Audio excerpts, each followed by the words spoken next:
Muchas de las asunciones que se han dado, sobre todo a través de los axiomas contrarios a la posibilidad del lenguaje privado, se han consentido gracias a una tesis que es abiertamente mentalista, privatista, representacionista. Es evidente, es fácil de intuir, que no todos los herederos de Wittgenstein toman el parágrafo 202 de las investigaciones filosóficas sobre la paradoja de seguir una regla del mismo modo. Habíamos visto en algún momento la idea de Kripke, que en cierto modo es representacionista, mentalista, y que lleva a esa paradoja que muchos han tachado de histérica y que tiene el nombre de Kripkenstein, la interpretación de Wittgenstein a través de Kripke. En cualquier caso, recuperar una baza contra el representacionismo sería una buena crítica contra todo lo que hemos ido viendo hasta el momento. La postura es la siguiente: si para un heredero de Wittgenstein no es aceptable ni una posición comunitaria, como en Kripke, algo pragmático, ni tampoco algo privatista, entonces, ¿cuál es la postura aceptable respecto a la idea de seguir una regla o no seguirla? Sin duda alguna puede denegarse todo lo que se ha expuesto hasta ahora, contrario a la herencia de Wittgenstein en la psicología. Pero habría que preguntarnos bajo qué lógica o bajo qué alternativa. La única respuesta consistente, al tiempo que radical e incompatible con lo dicho, es, de nuevo, un punto de partida antirrepresentacionista.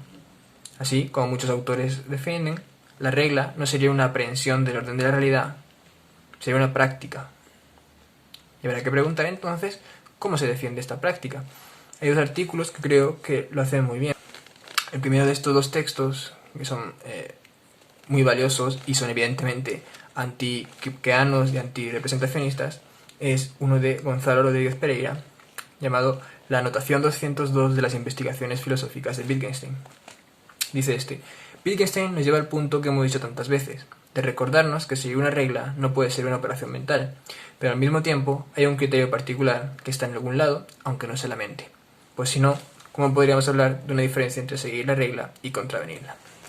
Para Wittgenstein hay una captación de las reglas que no es una interpretación, sino que se manifiesta en lo que llamamos seguir una regla y contravenirla. El problema de la representación afecta inmediatamente al supuesto formalista de que la regla debe contener unívocamente su aplicación, al supuesto solipsista de que hay expresiones indefinibles y primarias cuyo significado y referencia se fundan en un mecanismo mental, y al supuesto psicologista de que toda actitud proposicional, pienso, quiero, espero que, debe contener o prefigurar una imagen de P. Y sobre todo al supuesto de que el significado o la regla de uso determina la capacidad representativa de la expresión. Es decir, tanto en lo cronológico como en lo temático, el problema de representación es un eje de una visión unitaria en la obra de Wittgenstein. En el cuaderno azul, Wittgenstein dice que nos sentimos inducidos a pensar que la acción del lenguaje consta de dos partes: una inorgánica, el manejo de signos, y otra orgánica, en la cual, junto a pensar, comprender, significar, se halla también interpretar. Estas últimas actividades, dice Wittgenstein, parecen realizarse en un extraño tipo de medio, que sería la mente. Según esta figura, la mente posee un mecanismo misterioso que puede producir efectos que ningún mecanismo material podría causar. En ese sentido, romper la ecuación entre captación e interpretación significaría un nuevo golpe a las figuras mitológicas de la mente, un nuevo paso en la tarea desmitologizadora que se ha propuesto Wittgenstein, mostrando algo evidente, que buscar en la interpretación la determinación del significado de la regla no conduce a nada, pues la interpretación misma puede ser interpretada de diversas maneras. Toda interpretación requiere una interpretación, pues esta no es más que otra expresión de la regla, y se suponía que una expresión de la regla requería una interpretación para cobrar significado. La anotación 202 en las investigaciones filosóficas es en contra de la regla como la captación de un patrón de comportamiento de realidad. Aquí el autor no se fija en seguir la regla como una tesis importante dentro del lenguaje privado, sino como una defensa de seguir el lenguaje privativamente, esto es, no como la autocreación de experiencias ontológica y epistemológicamente privadas, sino de que el seguimiento de una regla se lleve a cabo por el interior del sujeto, esto es, no es en contra de un Robinson Crusoe, sino en contra del seguimiento de una regla creada por el propio intérprete, como en el ejemplo de las matemáticas que coloca el propio Wittgenstein, la idea de Kripke, el ejemplo del médico cubano con el paciente serrano, etc. Antes que nada, dice el autor, hay que ver que no hay problemas con la idea de que es posible que Robinson Crusoe se maneje en alguna de sus actividades con reglas, resulta concebible que Robinson Crusoe, solitario en su isla y considerado en aislamiento, realiza actividades gobernadas por reglas. Es decir, se pueden describir ciertos comportamientos de Robinson de modo tal que la descripción sea adecuada, como la descripción de cierta práctica regular llevada a cabo, sin suponer que las reglas que dirigen la práctica sean determinadas por interpretaciones. Robinson, por ejemplo, podría usar este modelo como una regla patrón a seguir al decorar las paredes de su casa. Cuando advierta 4 puntos en una secuencia y se muestre fastidiado consigo mismo, se volverá y borrará uno, y quizá verificará cuidadosamente las marcas adyacentes, comparándolas con su tabla modelo, y así sucesivamente. Es su comportamiento, incluyendo su comportamiento correctivo, lo que muestra tanto que él está siguiendo la regla como lo que para él cuenta como seguir la regla. Es su práctica lo que determina y establece una regla, y la tabla es una expresión o formulación de la regla y no mi dibujo cualquiera, debido al uso que le dé a esta tabla. La regla que está siguiendo Robinson queda determinada por la práctica, por el comportamiento, y no por la interpretación que él hace de la expresión de la regla. Ahora bien, es un hecho contingente que Robinson haya tomado una tabla como la anterior, como expresión de una regla, según la cual cada secuencia de puntos debe contener 3 y solo 3 puntos. Bien podría ser que Robinson utilizara el patrón como la expresión de una regla, según la cual cada secuencia de puntos debe contener 4 y solo 4 puntos. En este caso, él manifestaría el comportamiento correctivo que en el caso anterior manifestó al realizar una secuencia de 4 puntos, cuando, por ejemplo, realizara una secuencia de 3 puntos. Es la práctica lo que determina la regla y no la interpretación. Las interpretaciones solas están suspendidas en el aire. En la acción se hace manifiesto cómo interpreto una expresión de la regla, pero esto es así precisamente porque es una práctica lo que determina la regla. Nada hay que nos obligue a pensar que en el caso de Robinson el significado de las reglas deba quedar determinado por la interpretación que haga de la expresión o explicación de las reglas. Vemos ahora, entonces, que el punto de el parágrafo 202 no solo es negar la inteligibilidad a la idea de que una persona considerada aisladamente puede realizar actividades guiadas por reglas, sino la idea de estar siguiendo la regla privadamente, de un modo particular, y por tanto da lugar a casos en que debería ser tan solo casos que creen seguir la regla, pero que bajo esta teoría cuentan también como casos de seguir la regla. Supongamos que Robinson se da una tabla así, y la interpreta de modo tal que la sigue así. Es decir, las secuencias de puntos y de rayas deben ir intercaladas entre sí, y toda secuencia de rayas es de 2 rayas, mientras que toda secuencia de puntos es de 3 puntos. Robinson no tiene problemas con esta regla y pasa varias horas por día decorando las paredes de su casa, que son, pongamos por caso, muchas y bastante extensas. Supongamos que, ahora, por cualquier motivo, Robinson debe trasladarse y residir en otro lugar de la isla. Traslada sus enseres y pertenencias, entre ellos el patrón que sigue en la decoración de su antigua casa, al nuevo lugar, y construye una nueva casa. Una vez construida esta, piensa que se vería mejor si sus paredes representaran alguna especie de motivo ornamental. Y en relación a eso decide aplicar la misma regla que aplicó en su anterior casa. Para asegurarse acerca de cómo debe pintar las paredes, recurre a la tabla. Y resulta que cuando ésta está nuevamente frente a él, interpreta la regla que sigue así. Es decir, después de cada secuencia de 3 puntos, la próxima secuencia de puntos debe ser de 2 puntos y viceversa. Consecuentemente, en las inscripciones que él realiza en las paredes de su casa, la secuencia de puntos que sigue a cada secuencia de 3 puntos es de 2 y viceversa. Si el significado de la regla está determinado por interpretaciones, entonces allí no podrá decirse que Robinson cree estar siguiéndola, sino que la sigue. Y en el segundo caso, él habrá querido seguir la regla de un modo distinto al primer modo. Habrá seguido la regla en un modo particular de seguir la regla. Tiene sentido decir que para esa persona seguir la regla, seguir privadamente las reglas, en el sentido de seguir de un modo particular, le sería de un modo más que entre muchos otros. Las dificultades involucradas en averiguar y determinar si Robinson decidió aplicar la misma regla o bien utilizar la misma tabla para seguir otra regla no son relevantes para lo que aquí se discute. Que no podamos decidir qué es lo que Robinson o cualquier otra persona considerada en aislamiento se propuso, no significa que Robinson no se haya propuesto ni lo uno ni lo otro.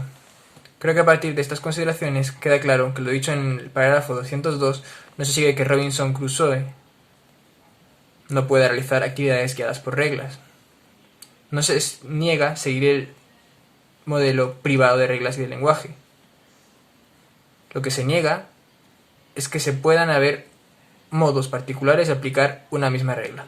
No pueden haber modos particulares de seguir una misma regla, porque en ese caso creer seguir las reglas sería lo mismo que seguir la regla, lo cual es absurdo.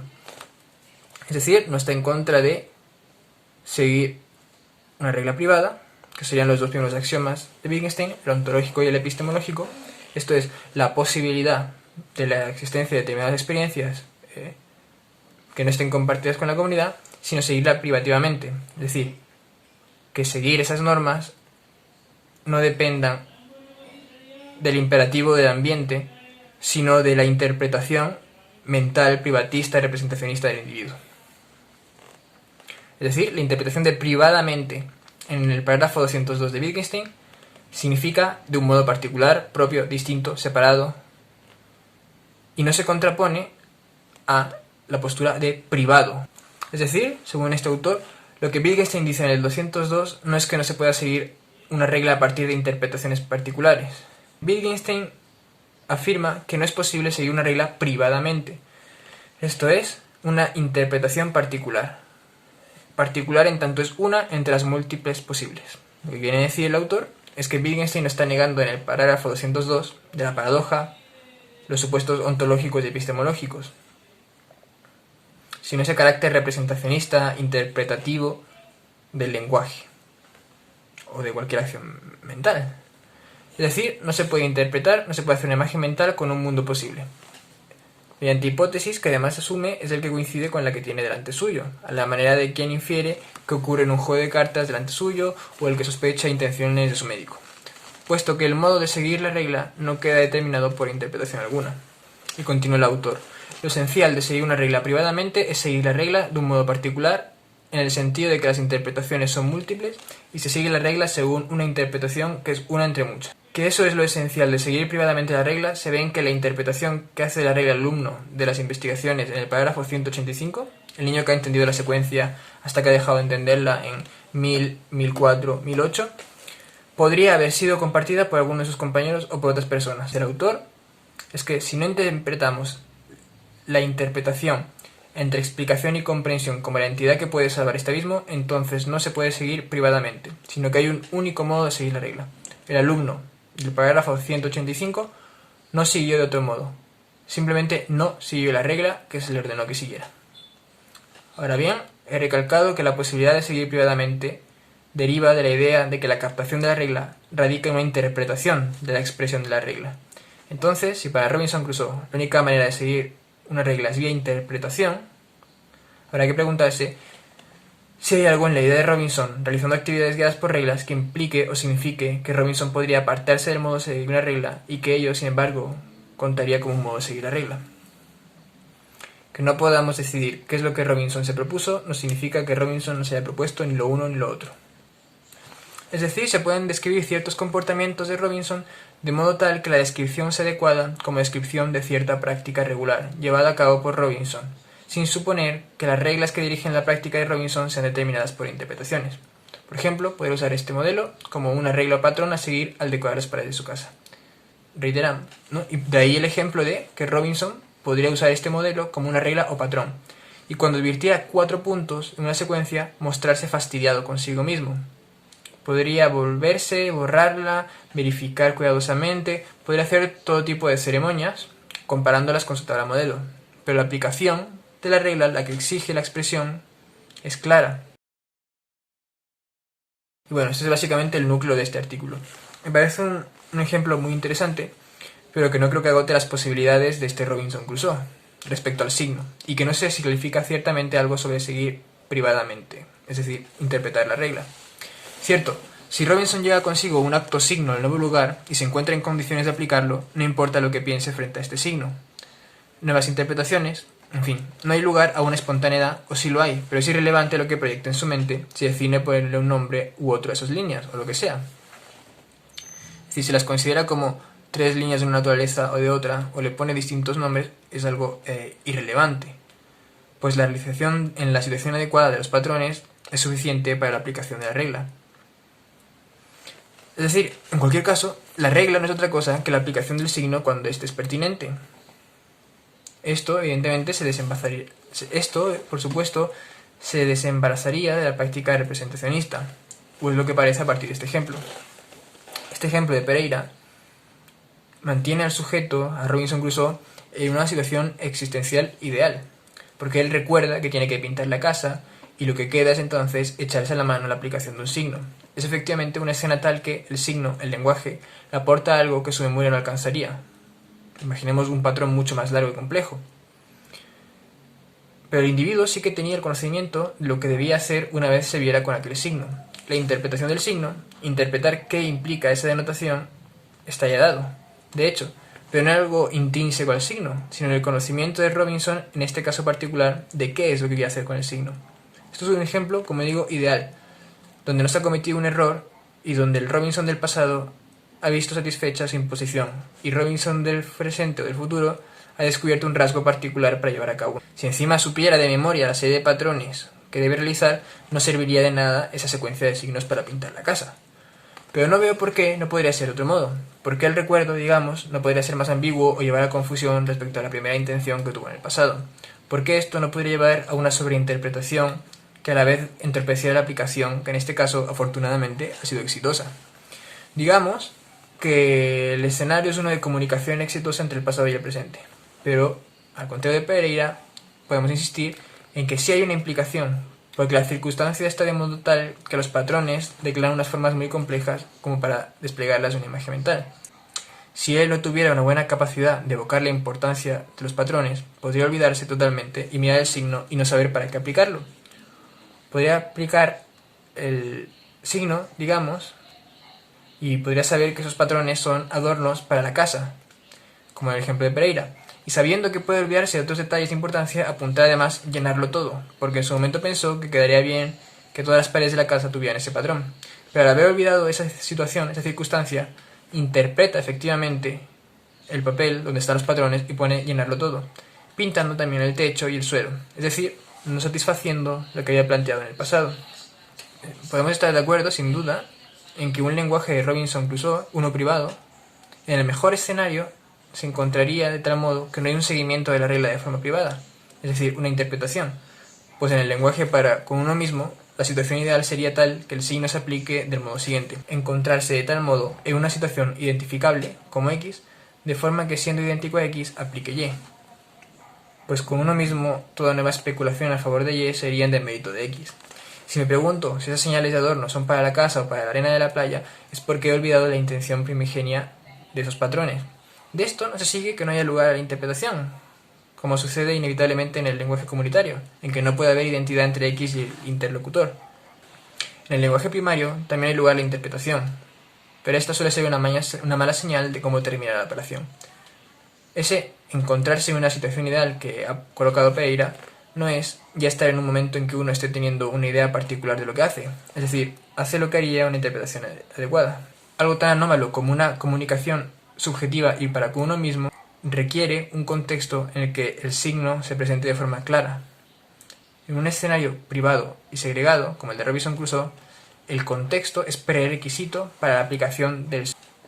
En ese caso, efectivamente, aplicar la regla no es más que practicarla, no requiere ninguna más interpretación que no esté ya posibilitada por el contexto, o bien interpreta en tanto olvidado algo del contexto, y en ese caso las posibilidades de fallar, decepcionar o incumplir lo que Robinson Crusoe hubiera querido en el pasado son altísimas.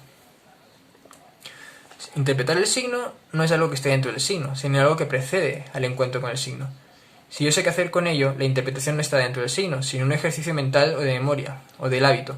Pues otras aplicaciones para con ese patrón podrían ser, por ejemplo, aplicar esta secuencia sobre la arena, buscar piedras que tengan esa forma, y así.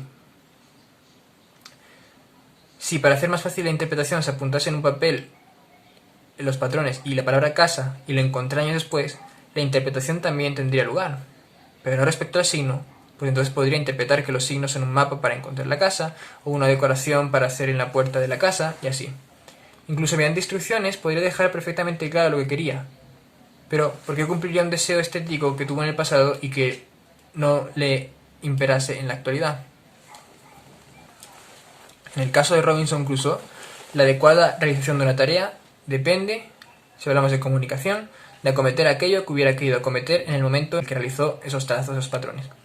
Si viera esas líneas y de ellas sacara un código para descubrir los ciclos del sol en la isla, sería una operación exitosa o ventajosa para determinada tarea, pero nada diría de la comunicación a la que aspiraba suyo del pasado.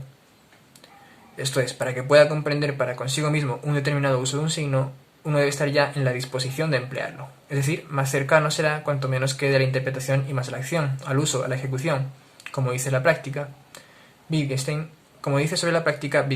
pero para ello debe estar en un estado tal que, igual al que estuvo en su momento, ese signo, encontrado en el bolsillo, pueda evocar o no un estado pasado. Si no, uno puede decir: yo quería usar esto para decorar la casa, y en el papel poner úselo en toda la casa, y sin duda el rango de interpretaciones será distinto. Es sólo cuando el sujeto se encuentra en un estado particular en el que el sujeto podrá decir: yo quería decorar la casa con estos patrones que son exactamente iguales a los de la casa en que vivía antes. Por ejemplo, en la que vivíamos nosotros y que mi mujer me dejó bien marcados antes de morir. En ese caso, solo tendría que sacar la hoja con los patrones. Aquellos se conservan lo que la memoria o el órgano de la vista no alcanza a retener, y sabiendo bien qué era aquello que quería evocar, comenzar a trazar las líneas sobre la casa. Es decir, para con uno mismo, la comprensión perfecta de la escena sería, dado encontrarse en un estado afectivo X, aplicar este signo, siendo el signo algo que no sustituyera al estado afectivo necesario para la aplicación adecuada. Para con un otro, la situación en cambio es tal que estar en un estado afectivo, compartir A y B, tal que la emisión de determinada proposición por el otro quede ostensivamente clarificada por una palabra. Así, ese mismo patrón da lugar a una sola interpretación, la exitosa, en el caso de Pereira, gracias a que Pereira sabe que lo que quiere hacer es decorar la casa de una forma particular. Sin embargo, podría olvidar de qué forma particular quiere decorar la casa, o puede olvidar qué es lo que quiere decorar, o puede olvidar el carácter decorativo de sus patrones. Entonces, distintas interpretaciones defraudarán la intención por la cual se reglaron esos signos en un principio. Lo que quiero decir es que el ejemplo colocado en el paper es para mí un ejemplo tan exitoso que parece que no existe en este interpretación alguna, en tanto ha cumplido con el deseo del Robinson del pasado, pero no todo escenario tiene por qué ser así. Entonces, es más evidente la tarea de interpretación a la que puede darse, o mejor dicho, puede no estar interpretando nada si lo que consideramos que hace es aplicar lo que él cree es la regla adecuada: pintar los patrones en la arena, usarlos como mapa para encontrar una casa, decorar techos y suelo, etc. Pero estamos de acuerdo en que esa variedad de aplicaciones es posible bajo un solo patrón, y que de entre todas ellas solo una sería la adecuada para con el Robinson Crusoe del pasado.